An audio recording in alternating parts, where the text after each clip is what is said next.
नमस्कार मित्रांनो, स्वागत आहे सर्वांचं ॲग्रिकल्चर इंडिया ब्लॉग ह्या यूट्यूब चॅनलमध्ये.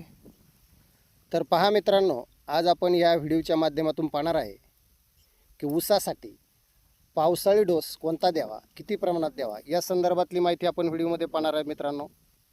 कारण कसं तर आता पावसाळा सुरू झालेला आहे आणि पावसाळा सुरू झाला असल्यामुळे ऊसाला पावसाळी डोस देणं खूप गरजेचं असतं. कारण पावसामध्ये जेवढं आपण खत देऊ त्याच्या अगोदर पाऊस झाल्याच्या नंतर ते खत ऊसाला चांगल्या प्रकारचं भेटतं आणि चांगल्या प्रकारचं लागतं. त्याच्यामुळे ऊसाचे वजन आणि जाडी वाढवण्यासाठी पावसाळी खत व्यवस्थापन कसे करावे याबद्दल सविस्तर माहिती आपण या व्हिडिओमध्ये पाहणार आहोत. जर तुमच्या ऊसाचे वय साधारणपणे 5, 6, 7 महिन्याचे असेल तर हे खत नियोजन तुमच्यासाठी अत्यंत महत्त्वाचे ठरणार आहे. त्यासाठी मित्रांनो, कोणतं खत नियोजन करायचं आहे यासाठी आपल्याला हा व्हिडिओ शेवटपर्यंत पाहायचा आहे, जेणेकरून खूप छान सुंदर माहिती मिळणार आहे. याच्यामध्ये आपण पाहणार आहोत ऊसाच्या जाडीसाठी आवश्यक खते, प्रति एकर खतांचं अचूक प्रमाण आणि पावसाळी डोसचे फायदे. तर मित्रांनो, व्हिडिओ आवडल्यास लाईक करा, कमेंट करा आणि आपल्या इतर शेतकरी बांधवांना हा व्हिडिओ शेअर करा, जेणेकरून त्यांनासुद्धा खूप छान सुंदर माहिती मिळेल. आणि नवीन असेल तर मित्रांनो, चॅनलला सबस्क्राईब करायला विसरू नका. चॅनलला सबस्क्राईब करा, जेणेकरून तुम्हाला असेच नवीन नवीन माहितीचे व्हिडिओ पाहायला मिळतील. तर मित्रांनो, पावसाळा सुरू होण्यापूर्वी ऊसाला पावसाळी डोस देणं खूप गरजेचं असतं आणि त्याचं नियोजन अत्यंत महत्त्वाचं असतं. तर मित्रांनो, याबद्दल आपण सविस्तर माहिती पाहूया. पावसाळ्याच्या काळात ऊसाची वाढ वेगाने होत असते. या काळात आपण प्रति एकर मी सांगतो या पद्धतीने आपण खताचं व्यवस्थापन करू शकता. तर मित्रांनो, अमोनियम सल्फेट 50 किलो ही नत्राची उपलब्धता वाढवण्यासाठी ह्या खताचा खूप चांगला प्रकारचा फायदा होऊ शकतो. दुसरं आहे ते म्हणजे MOP 50 किलो हे ऊसाची जाडी आणि कांड्यांमध्ये अंतर आणि कांडी जाड होण्यासाठी खूप फायद्याचं असतं. त्याच्यामुळं याचाही आपल्याला त्याच्यामध्ये वापर करायचा आहे. प्रति एकरचा हा डोस आहे मित्रांनो. आणि 3 नंबरचं जे खत आहे ते आहे K-मॅग, म्हणजेच K-मॅग हे 25 किलो. तर हे कशासाठी घ्यायचं आहे मित्रांनो, तर हे ऊसाच्या पिकाच्या सकस वाढीसाठी आपल्याला हे खूप फायद्याचं खत आहे. त्याच्यामुळे हे खत आपल्याला घ्यायचं आहे मित्रांनो, K-मॅग. आणि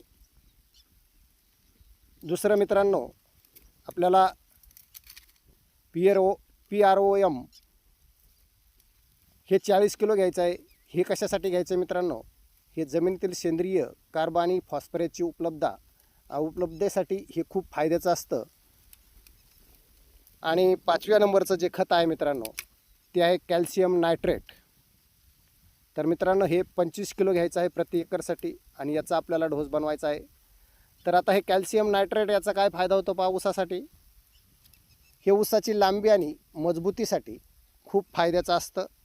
त्याच्यामुळे जे ऊसाच्या कांडेमधले अंतर, जाडी वाढवण्यासाठी मित्रांनो ह्या खताचा खूप चांगल्या प्रकारचा आपल्याला फायदा होऊ शकतो. मित्रांनो, केवळ खतं देऊनसुद्धा चालत नाही, तर त्याच्यामध्ये प्रोटेस्ट सारख्या खतांचा किंवा घटकांचा वापर केल्यास ऊसाची जाडी आणि वजन वाढण्यास अधिक मदत होते. तसेच मॅग्नेशियमचा वापर केला तर पिकाला हिरवगार ठेवण्यास आणि प्रकाश संश्लेषणाची जी प्रक्रिया आहे ती प्रक्रिया सुधारण्यासाठी मदत करतो. लक्षात ठेवा मित्रांनो, योग्य वेळी योग्य दिलेला ऊसाला अन्नाचा डोस अधिक वजनदार बनवतो आणि ऊस चांगल्या प्रतीचा येऊ शकतो. त्याच्यामुळे अशा पद्धतीनं जर मित्रांनो आपण हा ऊसाचा डोस आपल्या ऊसासाठी वापरला तर खूप चांगल्या प्रकारचा रिझल्ट मित्रांनो तुम्हाला येऊ शकतो. तर मित्रांनो, आता हे खतं द्यायची कसे बघा.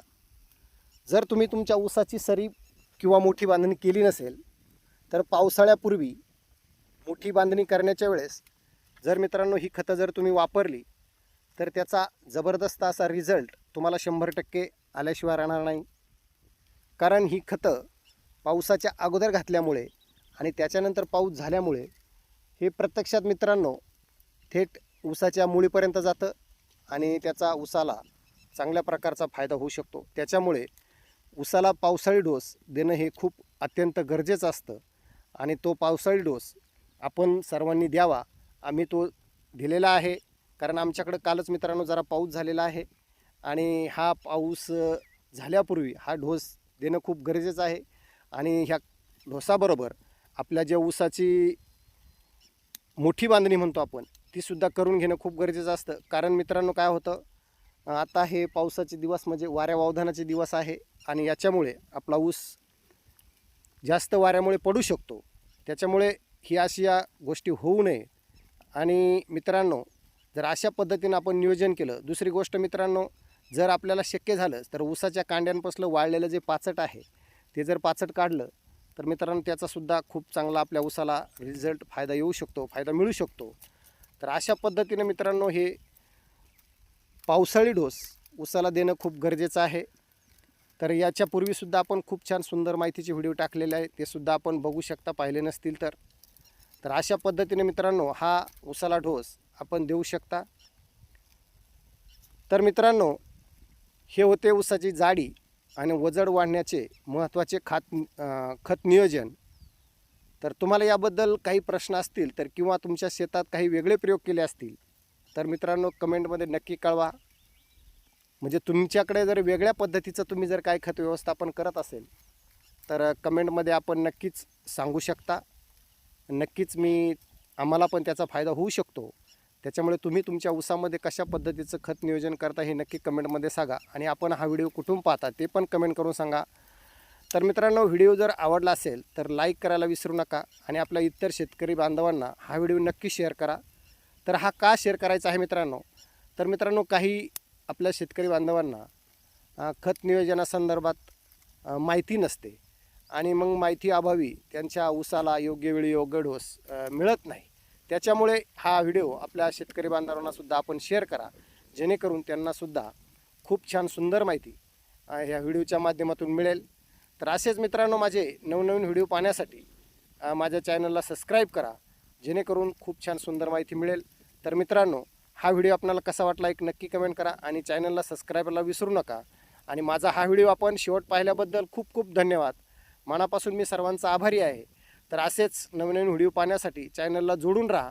तर मित्रांनो, दुसरी गोष्ट, जर कुणाला आता पावसाळ्यामध्ये जर ऊसाची लागवड जर करायची असेल तर मित्रांनो आणिक एक महिन्याभराने जर मृग बहारामध्ये मृग नक्षत्रामध्ये जर आपण ऊसाची लागवड जर केली तर मित्रांनो खूप चांगल्या प्रकारची ऊसाची उगवण होते.